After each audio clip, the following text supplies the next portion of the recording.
Juan 12:31 dice, ahora es el juicio de este mundo, ahora el príncipe de este mundo será echado fuera. En esta hermosa mañana vamos a estudiar y nos vamos a enfocar en este único versículo. Para hacerlo lo vamos a dividir en 4 partes, ya que no es muy largo, podemos dividirlo completamente en 4 partes iguales. Vamos a comenzar en la primera parte, la primera sección, esta frase, esta parte que dice ahora. Vamos a ver qué es lo que está queriendo decir la Biblia con esta parte. Segunda sección, juicio de este mundo. Vamos a ver qué tiene que ver con esta frase. Tercero, vamos a tratar de identificar este sujeto que está descrito allí. Recordemos que es Jesús el que está pronunciando este versículo. Son las palabras de Jesús, por eso queremos ver cuál es el sujeto que él se está refiriendo en esta parte. Y por último, vamos a estudiar esta frase y vamos a ver qué es lo que significa de echado fuera. ¿Estamos listos entonces para comenzar en esta hermosa mañana? El tema de hoy está titulado Desenmascarado. Esta primera sección a la que vamos entonces a comenzar ahora es bien interesante. Yo quiero que nosotros pongamos atención y que nos demos cuenta en qué parte de la Biblia nosotros estamos ubicados en esta mañana. La Biblia de Andrews comenta que este capítulo 12, que Juan 12, es la transición entre el ministerio público de Jesús y la hora, como lo dice el versículo 23. O sea, es decir, la hora de su sufrimiento y muerte. Porque el versículo 23 dice, y Jesús respondió, ha llegado la hora en que el Hijo del Hombre ha de ser glorificado. Aquí demarca una línea divisoria en lo que Jesús estuvo haciendo su ministerio con el público y lo que entonces iba a hacer por último, que era parte crucial en su trabajo, en su ministerio, en el plan de salvación para nuestro beneficio. Ahora, había llegado una hora solemne. Y es interesante que nosotros captemos allí esta palabra, solemne, única, un momento especial, un momento que el mundo estaba esperando, una hora solemne en la historia del mundo. No solamente impactaba a los judíos, sino que iba a impactar al mundo entero. Y si está impactando al mundo entero, lo va a impactar a usted y me va a impactar a mí. Jesús estaba por morir. Él sabía que iba a morir y él estaba tratando de decirle a los discípulos, aunque ellos no entendían, que él iba entonces a la última parte, a la parte culminante de su ministerio. Y ellos todavía no entendían qué era lo que estaba pasando. Él estaba por morir a causa de la raza culpable, asegurando así la salvación de los hombres y confirmando la derrota del reino de Satanás. Eso tenemos que ponerlo así con un highlight, del color que usted quiera. A mí me gusta el amarillo fuerte para que quede en nuestra cabeza. Y lo voy a repetir, para confirmar la derrota del reino de Satanás. La palabra entonces, esta que estamos estudiando ahora, estaba pues henchida de gran significado, porque Jesús estaba diciendo que había llegado el momento entonces de la derrota de Satanás. Esto es muy importante para nosotros. Entremos entonces en la segunda sección, porque el versículo continúa y nosotros vamos a estudiar, hoy vamos a tener la oportunidad de estudiar completo este versículo. Dice, ahora es el juicio de este mundo. El comentario bíblico adventista, agregando sobre esta frase, dice, no porque Jesús estuviera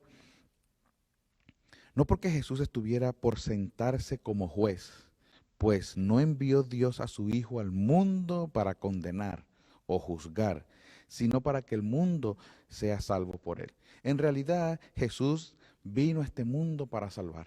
En este momento Jesús no estaba procurando o no estaba pensando entonces en poner una marca a todo el mundo y juzgarlo y castigarlo.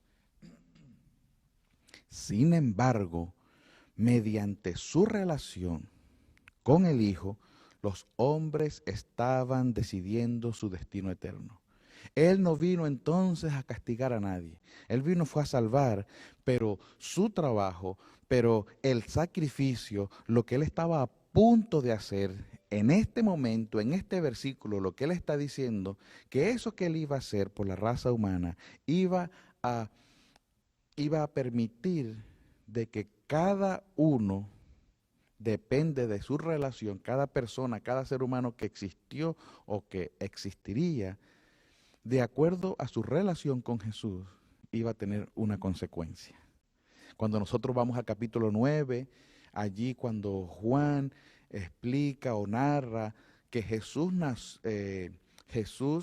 curó a este hombre que había nacido ciego y le devolvió la vista.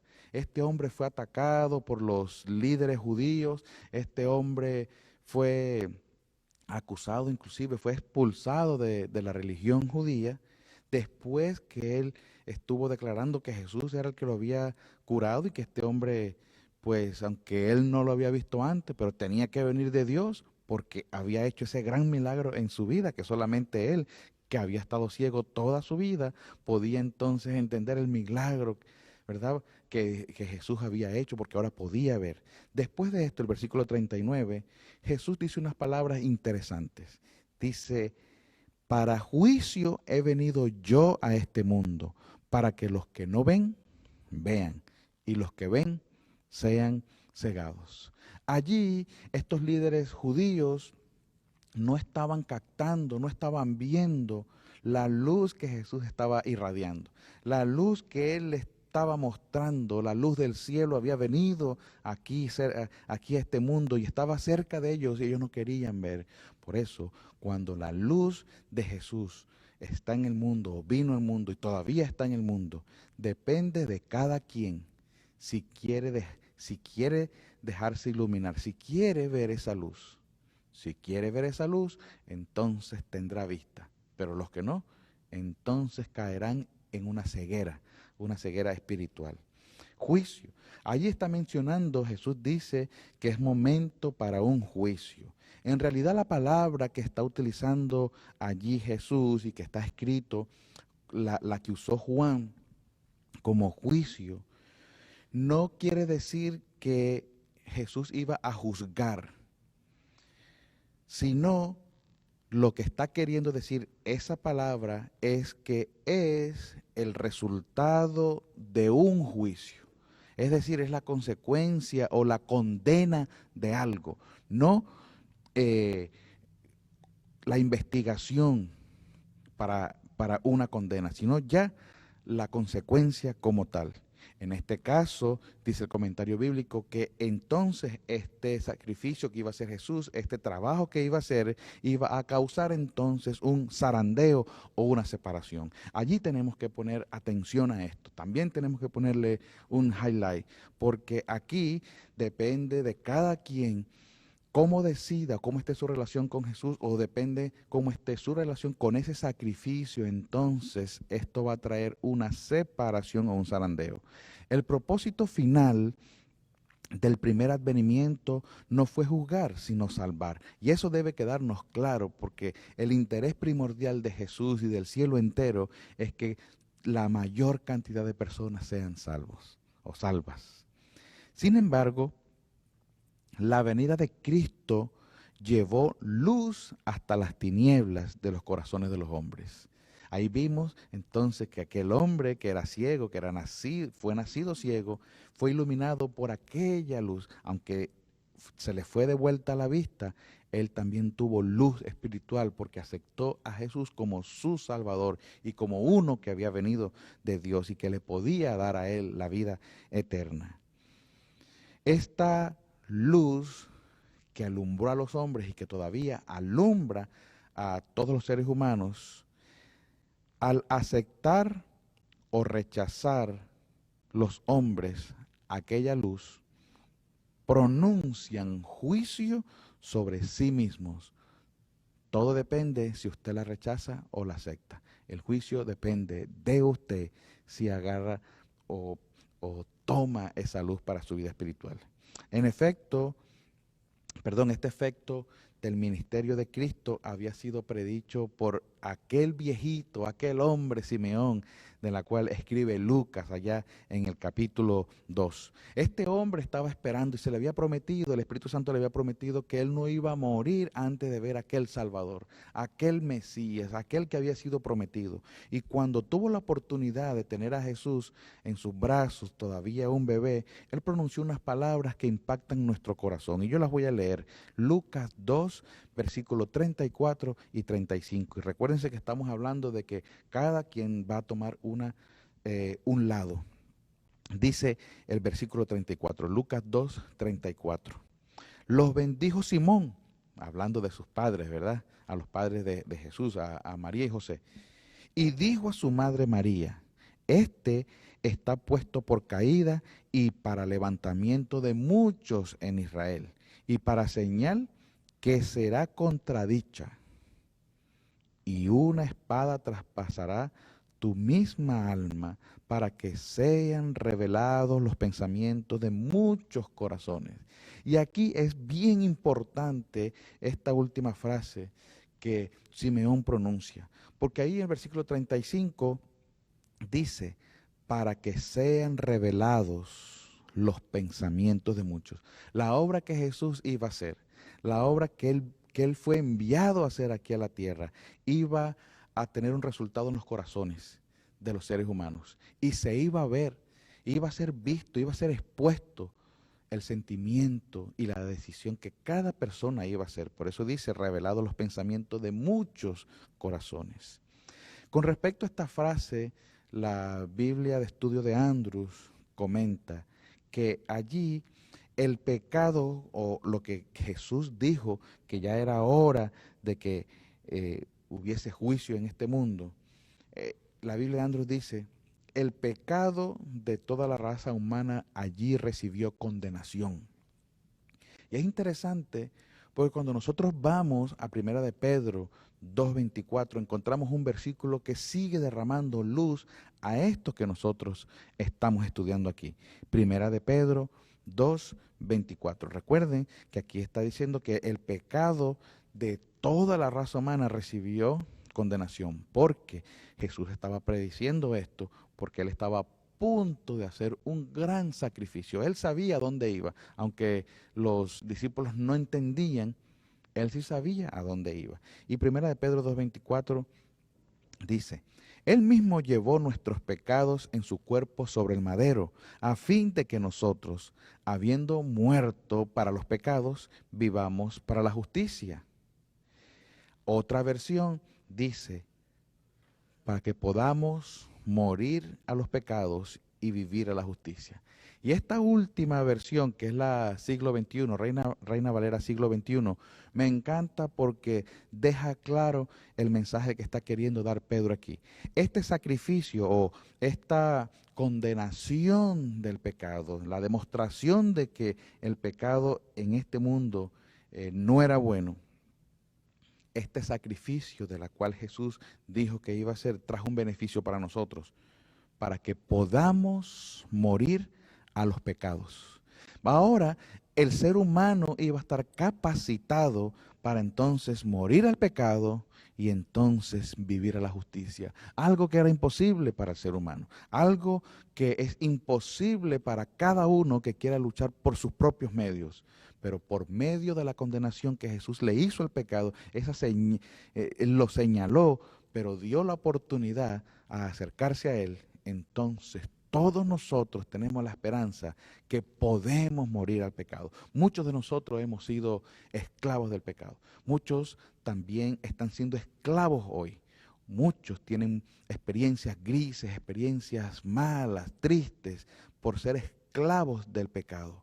Pero Pedro, el apóstol Pedro, inspirado por el Espíritu Santo, está diciendo que ahora estamos capacitados para morir al pecado y entonces, fíjense la palabra muerte, y ahora entonces vivir en justicia. Por eso la vida cambia, la vida completamente nos cambia cuando estamos con Jesús. Así que aquí vemos, queridos hermanos y queridos amigos, que las personas entonces, a partir del sacrificio que Jesús iba a hacer, y lo que él está diciendo aquí en este versículo, es que las personas entonces, después del sacrificio de Jesús, o lo que él iba a hacer, o la luz que él iba a derramar, tendrían cada uno que hacer su propia decisión. Cada quien iba a demostrar entonces la luz que iba a salir de su corazón. La luz que Dios daba, ellos entonces iban a revelar los pensamientos y sus decisiones, y entonces iba a haber un zarandeo o una separación. No porque Jesús iba a separar, sino que cada quien iba a escoger, y hoy vemos que cada quien sigue escogiendo qué camino entonces seguir. Pero el versículo continúa. El versículo 31 dice, ahora es el juicio de este mundo. Ahora el príncipe de este mundo. Queremos ver, y allí está la pregunta con respecto a este sujeto. Queremos ver quién es este. Y entonces ahí entonces se levanta la pregunta, ¿quién es el príncipe de este mundo? Vamos a tratar de responder entonces a esta pregunta. ¿Quién es el príncipe de este mundo? ¿Quién es ese príncipe que está mencionando Jesús aquí en este versículo? El comentario bíblico adventista dice, solo en Juan se encuentra este título aplicado a Satanás. Otros títulos que se le dan son Dios de este siglo y príncipe de la potestad del aire. Es interesante que aquí estamos viendo claramente su nombre y se está diciendo quién es. El comentario bíblico dice que es Satanás.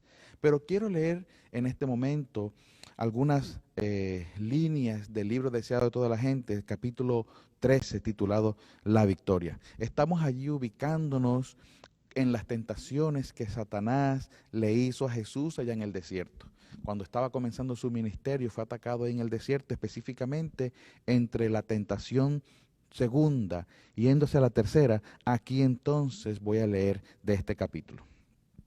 Dice, Jesús salió victorioso de la segunda tentación y luego Satanás se le manifestó en su verdadero carácter. Recuérdense que estamos tratando de responder a la pregunta y ya estamos entendiendo quién es el sujeto a la cual Jesús se está refiriendo.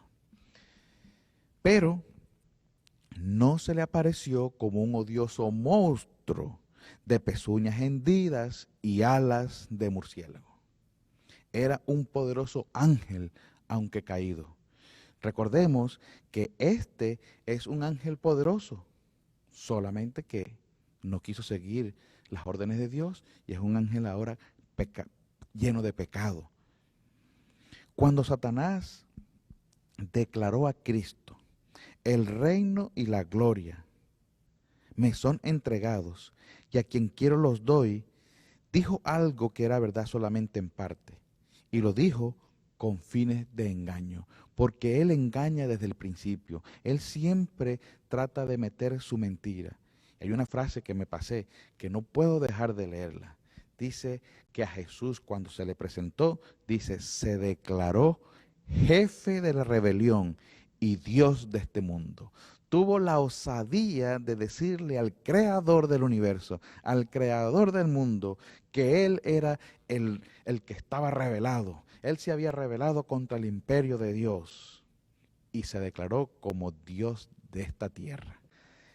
¿Qué, qué, qué boca, qué manera de hablar de esta manera? Y al decir que era Dios de este mundo, entonces estaba queriendo decir que era Dios de cada uno de los seres humanos. Sin embargo, vimos que lo que estaba diciendo era un engaño. El dominio que ejercía Satanás era el que había arrebatado a Adán. Pero Adán simplemente, como lo dice aquí este libro, era vicegerente del Creador. ¿Y qué es un vicegerente? Vicegerente es una persona que hace las veces de gerente. Es decir, una persona que actúa como el gerente. Una persona que cuando el gerente no está, actúa o toma la posición de él, pero no es el gerente. Cuando usted es dueño de algo, cuando usted de su posesión es algo, aunque usted se lo preste a un familiar, a un hijo, y algo pase, esa cosa o ese negocio, lo que sea, aunque usted se lo preste a su hijo o a alguien, sigue siendo suyo.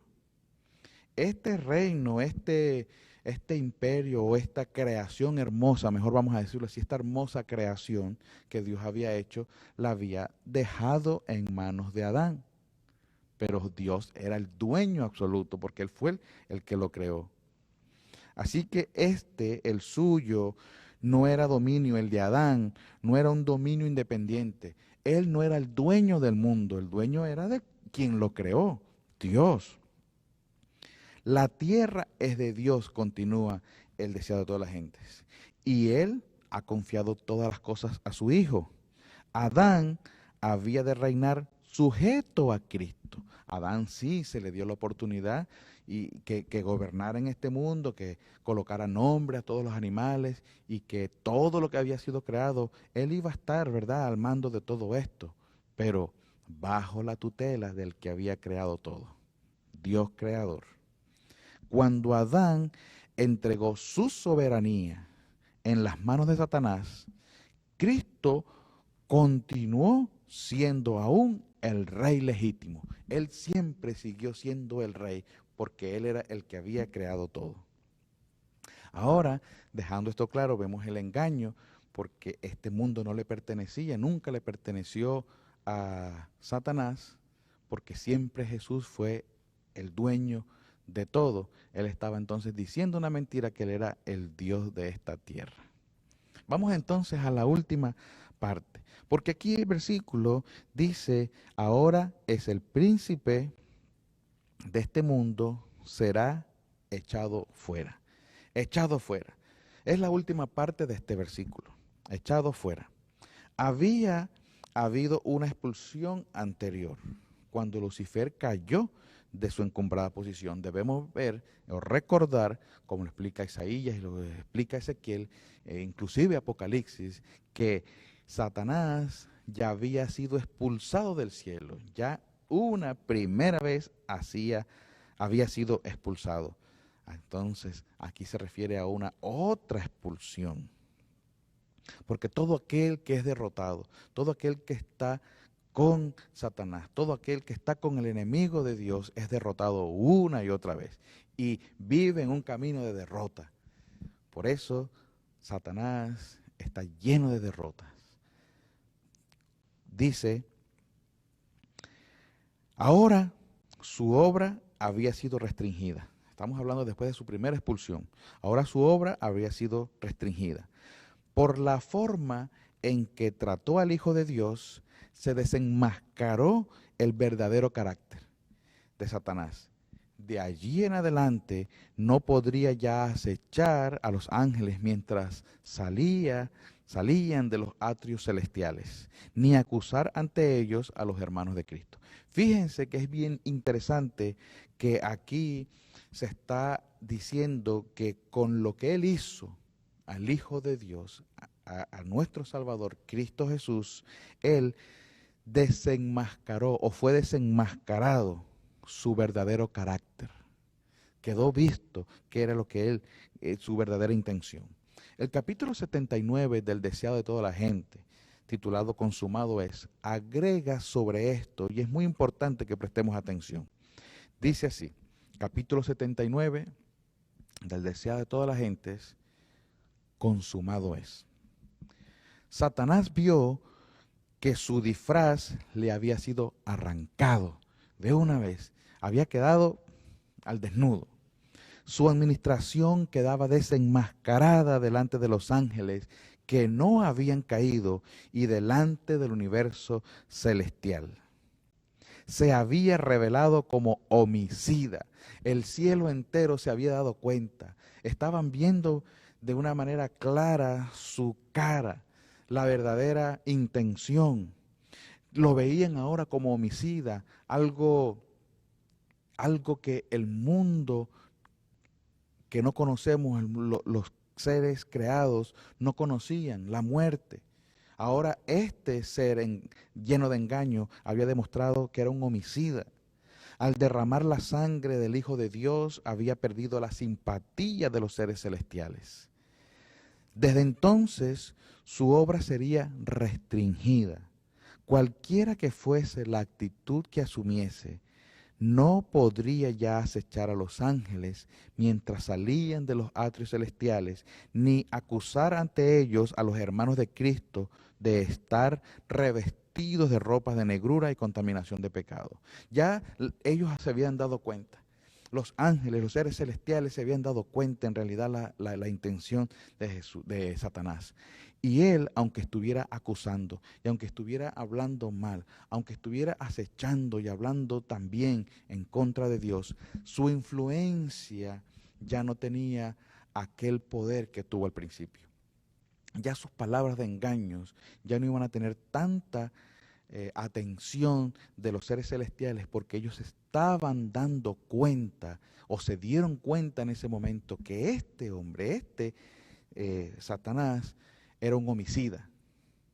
Los seres celestiales supieron, quedó desenmascarado, pero ¿qué del ser humano? ¿Qué del hombre? ¿Qué de la raza humana? Estaba roto el último vínculo de simpatía entre Satanás y el mundo celestial. Sin embargo, Satanás no fue destruido. Entonces, los ángeles no comprendieron ni aún entonces todo lo que entrañaba la gran controversia. Los principios que estaban en juego habían de ser revelados en mayor plenitud. Allí se había roto el último vínculo de simpatía que había con los seres celestiales, pero no fue destruido porque todavía tenía que demostrarse en plenitud la obra malvada de este príncipe del mal. Dice, y por causa del hombre, la existencia de Satanás debía continuar. Por causa de usted, por mi causa, porque somos ciegos y queremos estar a veces en tinieblas. Dios tuvo que permitir que el enemigo de las almas siguiera con vida para que pudiéramos nosotros ver con nuestros ojos y ver en nuestra vida y ver a nuestro alrededor la realidad de la maldad del enemigo de Dios y nuestro enemigo. Tanto el hombre como los ángeles debían ver el contraste entre el príncipe de la luz y el príncipe de las tinieblas. Entonces quedó vivo para que toda la raza humana pudiera ver el contraste entre la hermosa luz de nuestro Salvador y aquella tiniebla oscura del enemigo de las almas, de Satanás. Todos los seres humanos, los seres celestiales ya habían quedado aparentemente claros. Se había quedado roto ese último vínculo con ellos, pero el ser humano todavía tenía que ver. Y termina con esta última línea. El hombre debía elegir a quién quería servir. La última palabra la tenía el hombre. Si quiere seguir al enemigo, a Satanás o a Jesús. Vamos a hacer un resumen de lo que hemos estudiado en esta mañana. Comenzamos con la primera palabra, con la primera frase ahora. Había llegado una hora solemne en la historia de este mundo. La salvación a los hombres y se confirmaría entonces la derrota de Satanás. Y eso da mucha alegría saber que este enemigo fue derrotado y es un ser derrotado. Juicio de este mundo. Jesús vino a salvar, no a juzgar. Su sacrificio iba a zarandear o a separar, depende de la decisión de cada quien. Al aceptar o a rechazar la luz de Cristo, cada persona, cada quien pronunciaría juicio sobre sí mismo. Y cuando leímos allí Lucas 2, específicamente el versículo 35, Simeón pronunció unas palabras muy importantes: para que sean revelados los pensamientos de muchos corazones. Dependiendo de cómo nos acerquemos o aceptemos el sacrificio de Cristo, se va a revelar entonces qué es lo que nuestro corazón decide. Príncipe de este mundo, tratamos de responder a esa pregunta. ¿De quién es?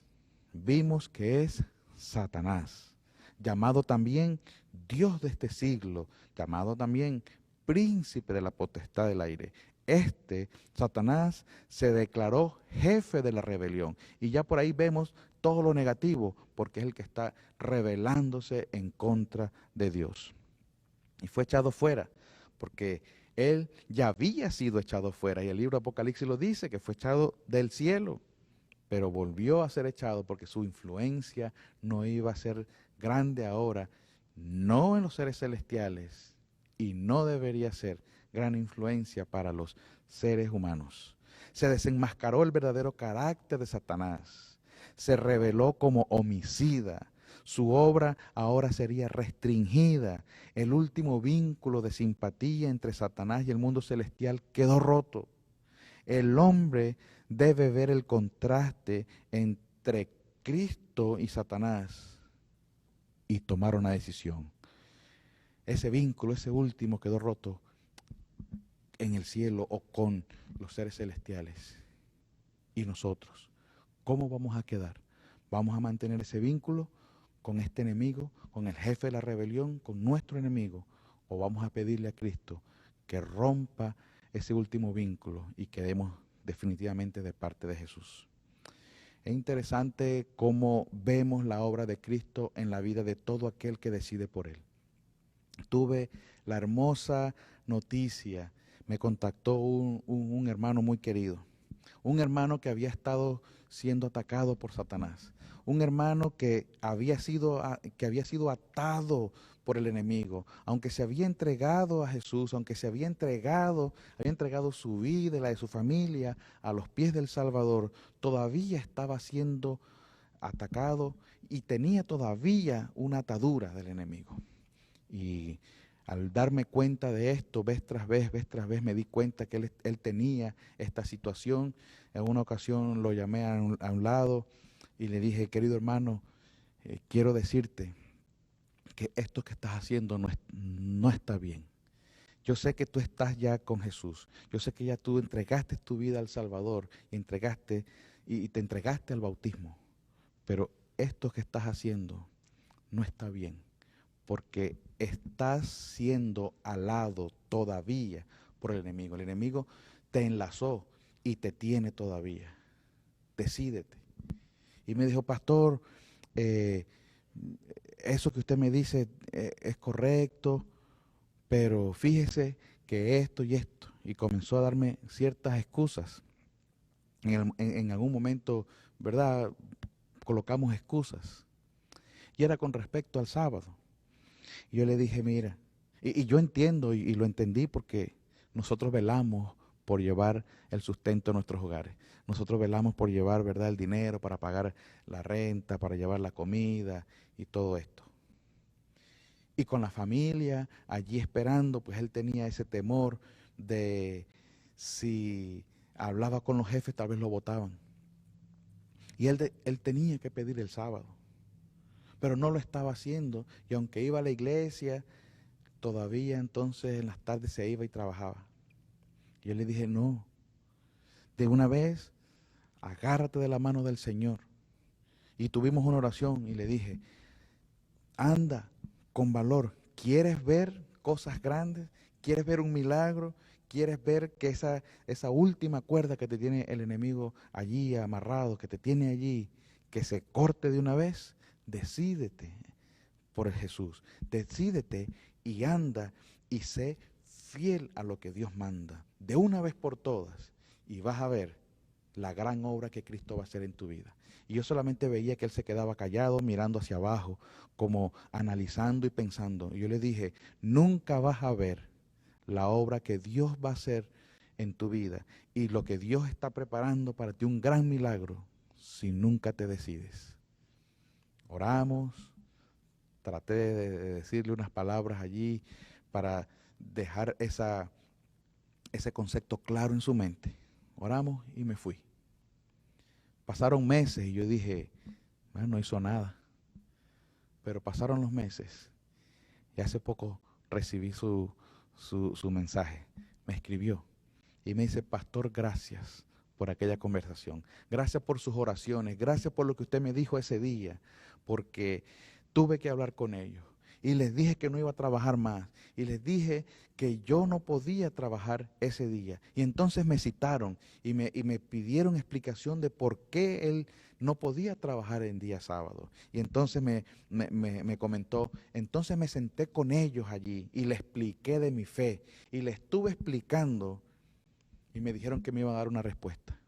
Después que tuve que esperar un tiempo, me llamaron y me dijeron que el único manager de toda la compañía que no iba a trabajar el sábado iba a ser yo.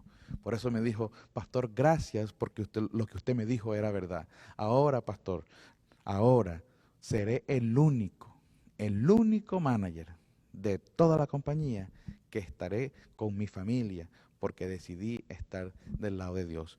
Porque lo que usted me dijo fue cierto. Dios tenía una obra grande, pero yo tenía que tomar esa decisión.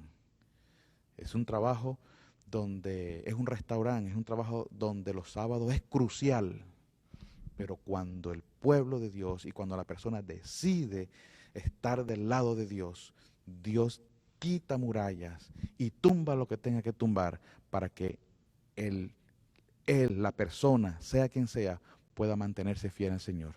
Yo pregunto en esta hora, ¿y tú? ¿Qué vas a decidir? Este hermano decidió por Jesús y vio la obra grande que Dios hizo. Quitó las murallas y le dejó el camino libre para que él fuera fiel.